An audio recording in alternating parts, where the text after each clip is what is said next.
संसारी लोगों का संग करो तो संसार अंतर मन में ही रहेगा,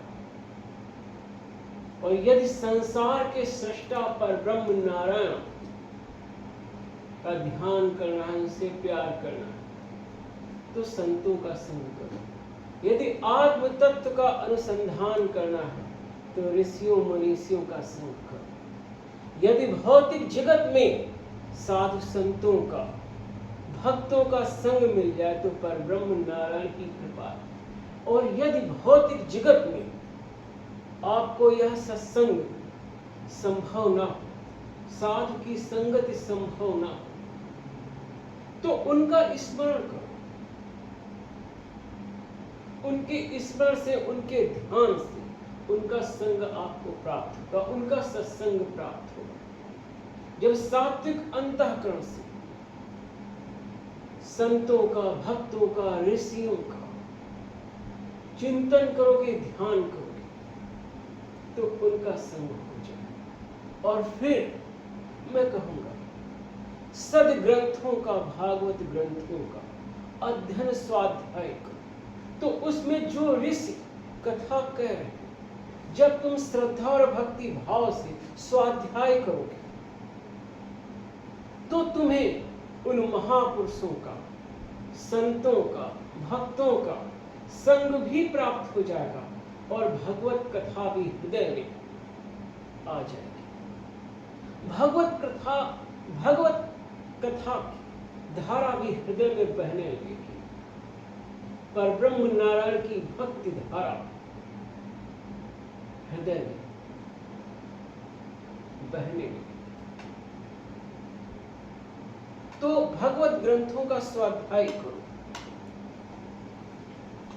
और उस स्वाध्याय में एक तो पर ब्रह्म नारायण की भक्ति आपको प्राप्त होगी। भगवान नारायण से आपको प्रेम होगा और उसमें एक से एक महान संतों और भक्तों का आपको संग प्राप्त होगा। तो एक तो स्वाध्याय होगा, उस स्वाध्याय में परब्रह्म नारायण की भक्ति धारा होगी, संतों का सत्संग हो जाएगा। तो यदि आप भागवत ग्रंथों का स्वाध्याय करेंगे तो साधु का सत्संग भी प्राप्त होगा, परब्रह्म नारायण की भक्ति भी प्राप्त होगी। श्रीमद् भागवत पुराण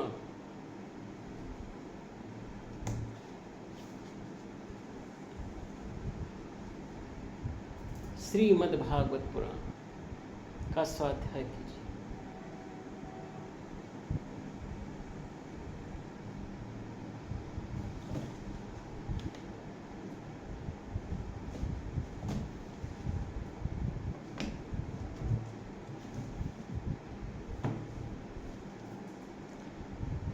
श्रीमद् भागवत पुराण के दोनों खंडों का मतलब श्रीमद् भागवत पुराण 2 खंडों में प्रकाशित है गीता प्रेस द्वारा। दोनों खंडों में श्रीमद् भागवत का बार बार स्वाध्याय करो तो नारायण से अनंत अनुराग होगा। या परब्रह्म नारायण का श्री विग्रह है, यह परब्रह्म नारायण का श्री विग्रह है श्रीमद् भागवत पुराण।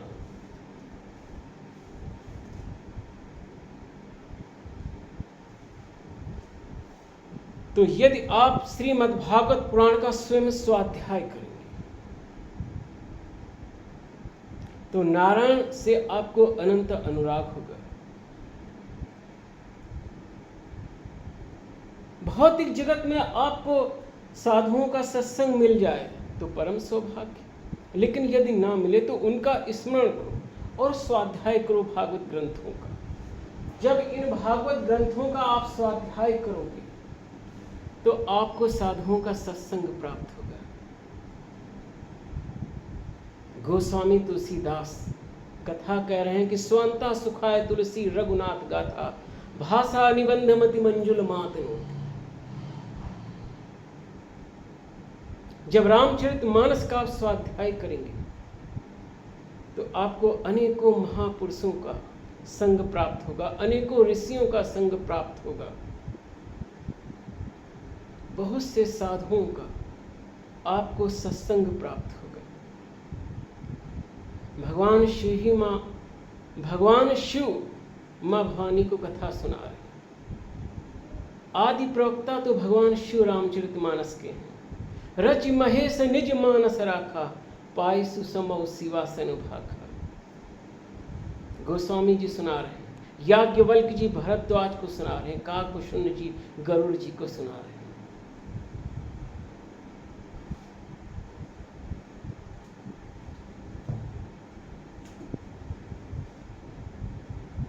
विष्णु पुराण का स्वाध्याय करो।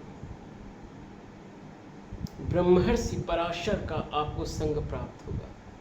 वो मैत्रेय जी को सुना रहे हैं, मैत्रेय जी का आपको संग प्राप्त होगा और परब्रह्म नारायण की भक्ति प्राप्त होगी।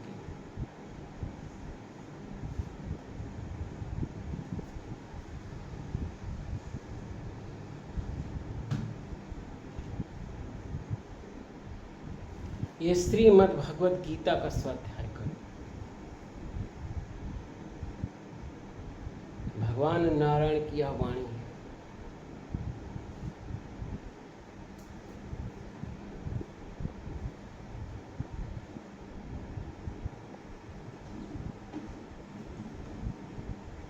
स्तुतियां गाओ। आदिगुरु शंकराचार्य की, महाप्रभु वल्लभाचार्य की स्तुतियां आपको प्राप्त होंगी।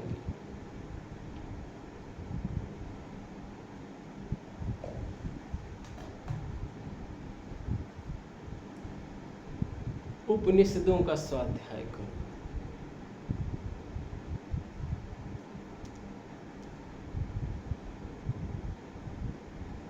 यह 9 उपनिषद है। इसमें आदिगुरु शंकराचार्य ने 9 उपनिषदों का जो भाष्य लिखा है, उन्होंने तो बहुत से भाष्य लिखे हैं, लेकिन मेरा कहने का अभिप्राय यह है कि ये जो 9 उपनिषद हैं आदिगुरु शंकराचार्य के भाष्य सहित। यद्यपि शंकराचार्य जी ने तो बहुत भाष्य लिखे, भगवद गीता पर भाष्य लिखा, उपनिषदों पर भाष्य लिखा है, और भी बहुत से उन्होंने भाष्य लिखे हैं। ये 9 उपनिषदों का शंकराचार्य का भाष्य, इसका आप स्वाध्याय कीजिए।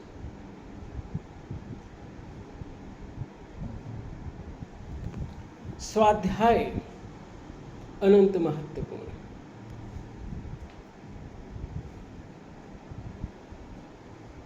स्वाध्याय करते रहो, नारायण परब्रह्म की आराधना करते रहो, मंत्र जाप करते रहो, स्मरण उनका करते रहो, नाम जप करते रहो, मंत्र जाप करते रहो। मंत्र जाप मम दृढ़ विश्वास, पंचम भजन सुवेद प्रकाश।